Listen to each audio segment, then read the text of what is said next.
के चले। मोहब्बत के सुहाने दिन जवां लेने दो नाजुक होठों को, कुछ जनक जनक तोरे बाजे पाले आए, तुझको पुकारे मेरा प्यार दुनिया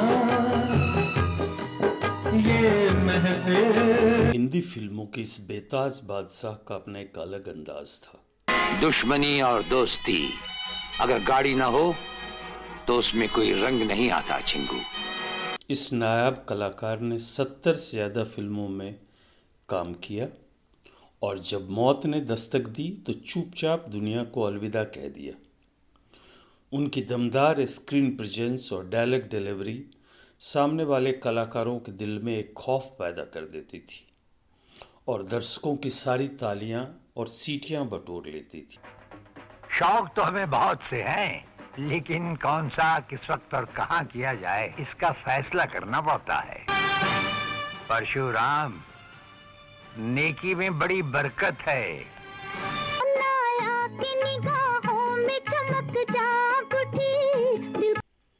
लेकिन उनकी इन्हीं खासियतों की वजह से शायद उन्हें सोलो हीरो वाली फिल्में कम मिली, या यूं कहें कि ना के बराबर मिली।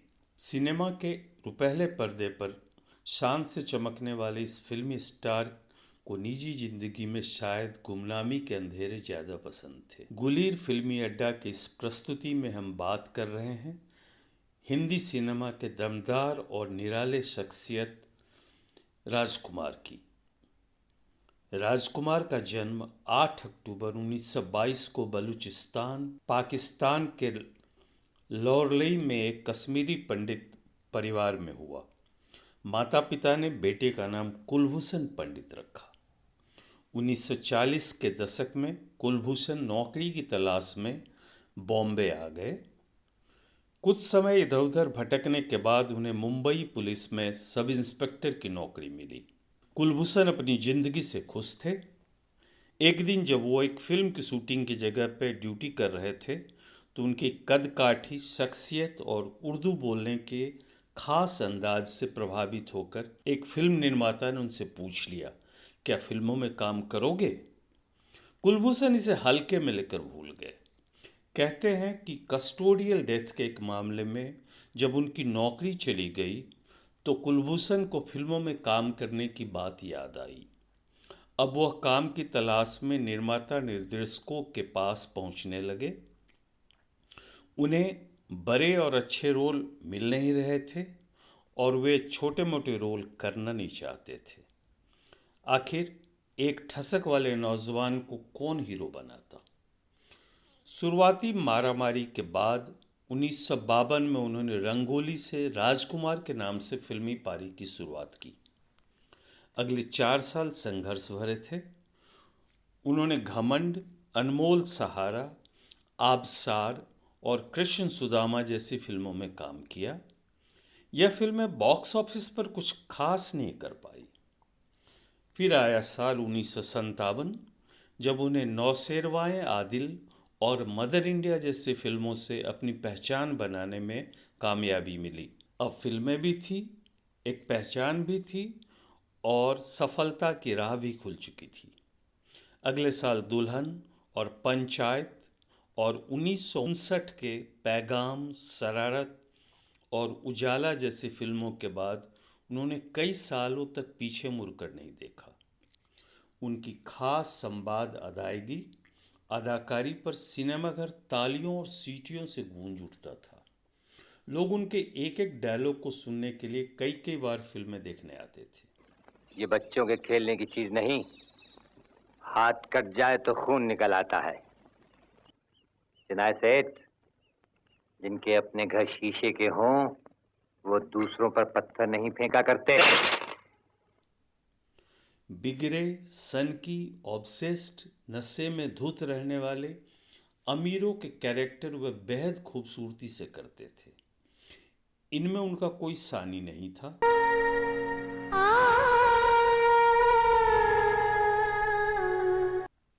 हालांकि उनका यही बिंदास और अलग अंदाज उनकी परेशानी का सबब भी था। राजकुमार काफ़ी मुंहफट इंसान थे।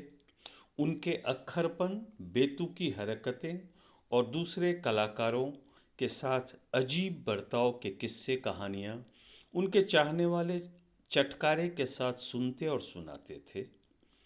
उनकी फिल्में चलती तो जरूर थी, पर उनके सनक और हरकतों की वजह से निर्माता निर्देशक उन पर भरोसा नहीं कर पाते। फाइनेंसर और वितरक उन पर पैसा लगाने को तैयार नहीं होते थे, अतः उन्हें सोलो हीरो वाली फिल्में लगभग नहीं मिलती। और तो और वे हर फिल्म के बाद अपनी फीस बढ़ा दिया करते थे। शायद इन्हीं वजहों से हीर रांझा और पाकीजा जैसी फिल्मों को छोड़ दें तो उनकी सभी फिल्में दो या दो से ज़्यादा हीरो वाले होते थे।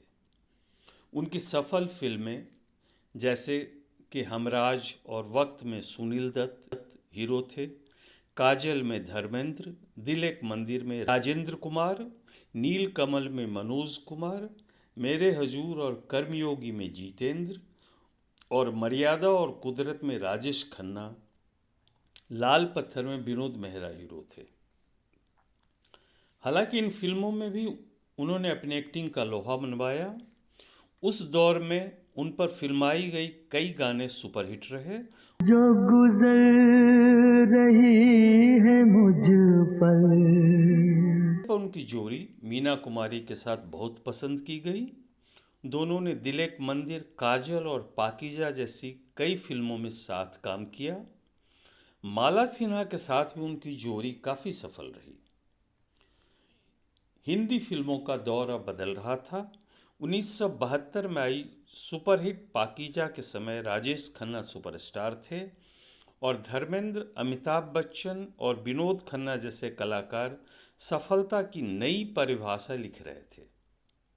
अब राजकुमार की फिल्में बॉक्स ऑफिस पर चल नहीं रही थी। लगभग 6 सालों के बाद 1978 में कर्मयोगी, जिसमें उनका डबल रोल था, से उन्होंने ज़बरदस्त वापसी की। 1981 की फिल्म कुदरत ने उनके फिल्मी सफ़र को एक नया आयाम दिया और राजकुमार की गाड़ी एक बार फिर चल निकली। 1984 के बाद उन्हें फिल्में तो मिल रही थी, पर वे चल नहीं पा रही थी। अब राजकुमार का स्वास्थ्य भी ठीक नहीं रहता था। उनकी अंतिम सफल फिल्म तिरंगा 1992 में आई और 1995 में आई जवाब और गॉड एंड गन उनकी अंतिम फिल्मों में से थी। दमदार आवाज़ और डायलॉग डिलीवरी के लिए जाने वाले राजकुमार को थ्रोट कैंसर हो गया था। कुदरत ने मेरे दिल को पकड़कर यूं नचोड़ा है कि तमाम उम्मीदें, सब अरमान, सारा गुरूर कतरा कतरा बनकर खून की तरह बह चुके हैं। 3 जुलाई 1995 को 69 वर्ष के राजकुमार की मृत्यु हो गई। राजकुमार ने अपनी शर्तों पर काम किया और अपने ही अंदाज में दुनिया को अलविदा कह दी। उन्होंने अपने परिवार को उनकी मौत की खबर किसी भी को बताने से साफ मना कर दिया था। कहते हैं कि चेतन आनंद, जो उनके बहुत ही करीबी दोस्तों में थे, को राजकुमार के मौत की जानकारी उनकी अंतिम क्रियाक्रम से पहले मिली थी। कैसी विडंबना है कि फिल्मों में सफलता के झंडे गाड़ने वाला यह कलाकार अपने परिवार को फिल्मी चकाचौंध से हमेशा अलग रखता था। बात यहाँ तक थी कि उनके परिवार के बारे में लोगों को बहुत कुछ पता नहीं था।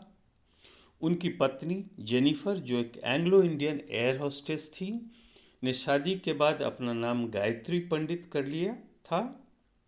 ज़्यादातर लोग जानते भी नहीं थे कि उनके 3 बच्चे हैं।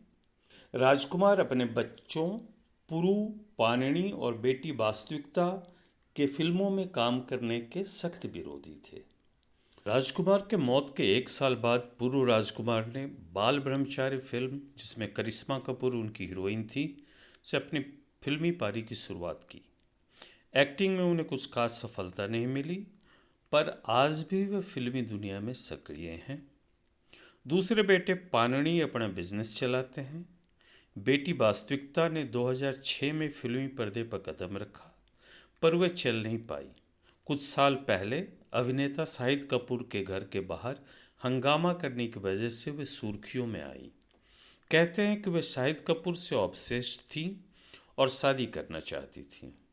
आज वास्तविकता कहाँ है, शायद उनके परिवार के अलावा कोई नहीं जानता।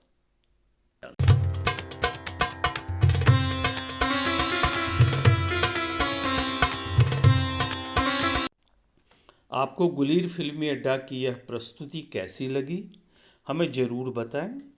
चैनल को लाइक और सब्सक्राइब करना ना भूलें।